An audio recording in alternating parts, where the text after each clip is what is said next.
So today I want to talk about two topics. One of them comes in two categories, which is what I like to call God's fail-safes, which I think I'm going to go over a little bit of polygyny, which I'm not entirely in promotion of. We'll get into how I feel about that. And then we have age gap relationships, including those that go below 18 years old. The second topic would be about how all of this parallels Christ and the church, because I brought this up in another video, in my first video, which was kind of a total mess where I kept jumping from tangent to tangent, and I don't think I really made it clear what I was talking about. So first I'll talk about, what I like to call God's fail-safes. So first of all, let's just talk with the concept of marriage. So the basic premise of marriage, the basic covenant of it, if you will, as I've mentioned before, is that a lesser submits to a greater and a greater provides for a lesser. This parallels both between our relationship with God and man's relationship with woman. So the deal is with both of these relationships that the bride essentially gets a time frame, a limited time frame to submit to the greater, or they essentially die, whether spiritually or reproductively, physically. That's what happens. And so when women have this very narrow time frame where they're fertile, they can give themselves to a man as we give ourselves to Christ in marriage, and we submit and we obey. That's the essence of it. And so if a woman does this within the time frame, the idea in the Bible is she lives. She prolongs her existence through reproduction. She has an ongoing sustained life via reproduction.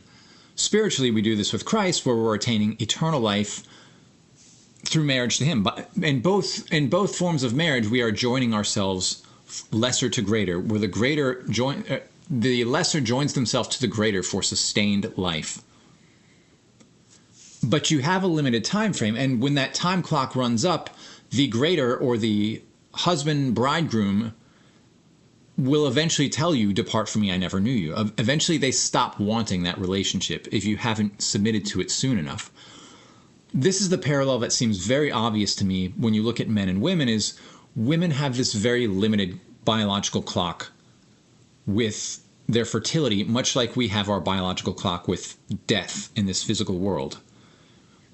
So I don't think it's a healthy way to look at marriage, if you're a Christian, to look at it from the perspective that if a woman wants to waste her fertile years, that it's a man's job to forgive her past and marry her when she's older. I think that kind of works, maybe if we're talking about a woman who's like still very young and desirable, but I don't think it's a man's job to marry an older woman simply because the law is forcing him to not marry a younger virginal woman, but he has to go with the older, I mean. And so I think the law is very much against marriage, and I think the churches have become very much against marriage in not seeing this.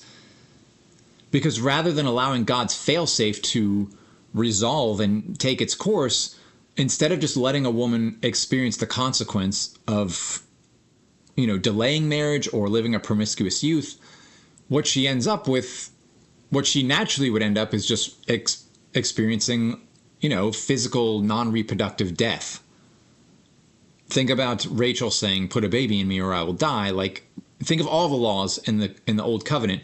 Murder and adultery are really seemingly on par with each other throughout the Bible, because to not reproduce, if someone tampers with your reproduction, they're essentially tampering with your survival. If your wife is having someone else's child, you are dying because you're not reproducing. So from God's eyes, throughout the Old Testament, God doesn't just look at morality like we do, like, oh, what causes suffering, or like, what are our kind of liberal buzzwords of like, we think, grape, child abuse and murder are like the worst things ever. And I'm not saying those things are good, but God seems to have a prioritization where he seems to have adultery pretty high on the scale of what's bad. Like, even more so than the things that we prioritize as morals. And so when God is doing things like, even when he's killing babies in the Bible, you think like, why would he take it out on the baby? The baby didn't do anything. But God is constantly looking at the collective sustainability of a people. He's looking at, like, purging the evil out. So he, the phrase "purge the evil out from among you," it's all throughout the Old Testament. He's trying to do what is best for the collective, I think, which is not really popular to say in the modern world. Anyway, so yeah, women have that fertile window. The other thing was polygyny. I think polygyny offers, it's sort of like an extra mile for the woman to go to really say, like, look, I'm so much in submission to you that I'm not going to argue if you take another wife. Is this God's ideal? I don't know. But you do have that verse in Isaiah chapter 4 where it's right at the beginning, where it says something like, in that day, 7 women will take hold of one man and say, I will, cover these various needs that typically the man would be doing. But she's willing to take care of these duties so long as she can take his last name. Meaning, it sounds almost like it's describing the end of feminism. Like, towards the end times, which I think it's describing, it seems to be talking about a time when women would just say, look, I've been stubborn all this time. I've been resisting submission so long. I'm an older woman now. Like, I'm willing to compromise. I'm willing to fully submit now and not argue with you about if you take another wife. Is that what that verse means? I don't know. But, like I say in all these videos, or like I'm trying to point out more often, is I'm not your authority of your life. I'm not here to tell you you have to think this way. I'm not here to tell you, all I ask is that you not be hypocritical and just use biblical arguments. I want people to really convince me that monogamy, one man, one woman, is the way, because that's what I devoted my life to. And I've given up a lot of the things that a lot of Christians have indulged in. And they would come judge me basically and say, like, oh, you're just of the carnal flesh. You just want to sleep with all these women. I'm like, no, you did that, not me. Like, so I'm just trying to be consistent with Scripture here. Anyway, so the other thing I wanted to talk about was, so we got into polygyny a little bit. I want to say about polygyny, though, too. There are verses. I'm not going to sit here and regurgitate, Matthew 19 or what is it, 1 Corinthians chapter 7, Deuteronomy 17. Like, these are tired arguments that I don't think are holding water against the polygyny arguments. What I would say, based on what I've read recently, the only verses that are really making me think monogamy may be the ideal is reading over Genesis again. Just read the entire book again. But specifically look out for Abraham's relationship with Sarah, for one, Jacob's relationship with Leah and Rachel, and also look at Jacob's relationship with Laban, their father, his uncle. And the interesting thing is, I want to go through, I'll make another video about them on arguments for why maybe polygyny is not good, or at least not ideal. But I think that's another tangent that I'll get into. The last part I wanted to get into, maybe I got into it already, was, the parallel with Christ and the church and how that parallels marriage and a woman's biological clock, and why I think it's a satanic evil, perhaps, that we have bought into this age of consent thing so deeply. And I think it's just feminism at its core. Like, I'm 100% in favor of protecting kids before they're at that age. But I think parents should be involved, particularly fathers, I think, need to be involved in the marriage process. But I think if a father's involved and he has a good communication with his daughter about, like, what he expects and what they're looking for in a husband, and she can communicate comfortably about, like, when she feels ready for marriage, I don't think the law should be involved in a proper marriage.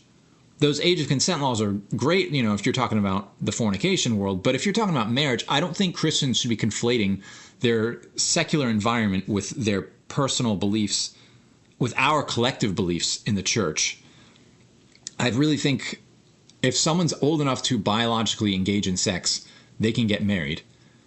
And I think if you guys think I'm disgusting for saying this, I would really challenge you, every time you watch something like Stranger Things, or your favorite 80s movies like Pretty in Pink and stuff, or Breakfast Club, or Some Kind of Wonderful, or the show Degrassi I was watching recently, and it sentimentalizes the heck out of teenagers fornicating, like it's a rite of passage almost. Or, you got American Pie, so many teen flicks that you guys love from the 80s, from the 90s. And you love to revisit the 80s too.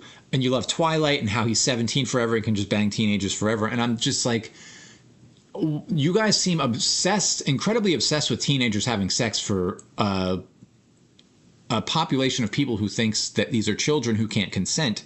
I really think you need to pick your narrative and just pick a side. Like, what do you believe? Do you believe people who are teenagers can be at the age where they can get married or have sex, or if they're children, like, you shouldn't be watching those movies, and you shouldn't be calling yourself a Christian either. You should be, whatever path you pick, whatever you believe in, I think you need to be consistent. And Christians, I think, really should be in favor of marriage, not child marriage, marriage. Like, you're fertile enough to have sex, just get married. Anyway, I've made this point in other videos. I'm going to cut this one off. I'm past 10 minutes now, so I'll get into those other topics in the next one. Thanks.